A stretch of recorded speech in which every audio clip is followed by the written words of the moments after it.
Left साइडको भल्भलाई चाहिँ intake valve भनिन्छ भने राइट साइडको भल्भलाई चाहिँ एक्जस्ट भल्भ भनिन्छ र सिलिन्डरमा तलमाथि मुभ हुने कम्पोनेन्टलाई पिस्टन भनिन्छ। हामीले चलाउने बाइक र स्कुटीमा जम्मा 4वटा स्ट्रोक हुन्छ। पिस्टन जब टपबाट बटमसम्म पुग्छ यसलाई पहिलो स्ट्रोक भनिन्छ र यो पहिलो स्ट्रोकलाई चाहिँ इन्टेक भनिन्छ, जहाँ कि इन्टेक भल्भ खुल्ने गर्दछ। इन्टेक भल्भ खुल्ने बित्तिकै इन्टेक भल्भको माध्यमले एयर र फ्युलको मिक्सचर चाहिँ सिलिन्डरमा भरिने गर्दछ। यो इन्टेक प्रक्रियालाई एकचोटि स्लो मोसनमा हेरौँ। हाम्रो इन्टेक भल्भ ओपन भयो र एयर फ्युलको मिक्सचर यसमा भरिँदैछ।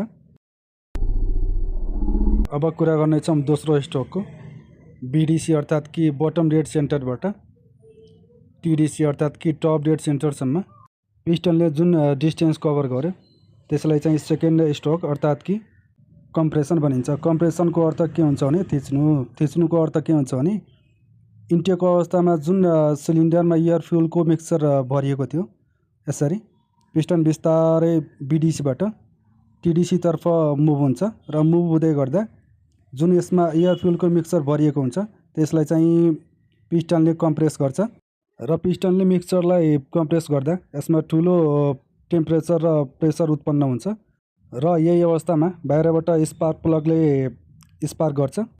प्लगले यसरी स्पार्क गर्दा यसमा ठुलो विस्फोट हुन्छ र विस्फोट भए पश्चात अर्को यसमा स्ट्रोक सुरु हुन्छ र यो स्ट्रोकलाई हामीले तेस्रो स्ट्रोक अर्थात् कि पावर स्ट्रोक भन्छौँ।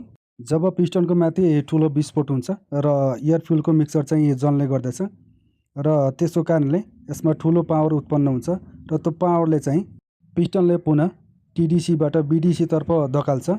त्यही भएर यो स्ट्रोकलाई हामीले पावर स्ट्रोक भन्ने गर्दछौँ। 3टा स्ट्रोक पुरा भइसकेपछि अब चौथो स्ट्रोकको कुरा गरौँ। चौथो स्ट्रोकलाई हामीले एक्जस्ट भन्छौँ। इन्टेक साइडको भल्भ चाहिँ पहिलो स्ट्रोक अर्थात् कि इन्टेकको स्ट्रोकमा एकचोटि खुलेको थियो। अब लास्ट स्ट्रोक अर्थात् कि एक्जस्टको अवस्थामा एक्जस्ट साइडको भल्भ चाहिँ ओपन हुने गर्दछ र सिलिन्डरभित्र जलेका नजलेका बर्न अनबर्न सबै किसिमका ग्यासहरू एक साइकल पुरा हुनलाई बाहिर निस्किन खोज्छ र भल्भ यसरी ओपन हुन्छ र पिस्टन बीडीसीबाट टीडीसीतर्फ मुभ हुन्छ र सिलिन्डरभित्र रहेका सबै किसिमका ग्यासहरू बाहिर निस्किने गर्दछ, जुन स्ट्रोकलाई एक्जस्ट भनिन्छ र यसरी 4 स्ट्रोकको एक साइकल चाहिँ पुरा हुने गर्दछ। Thank you.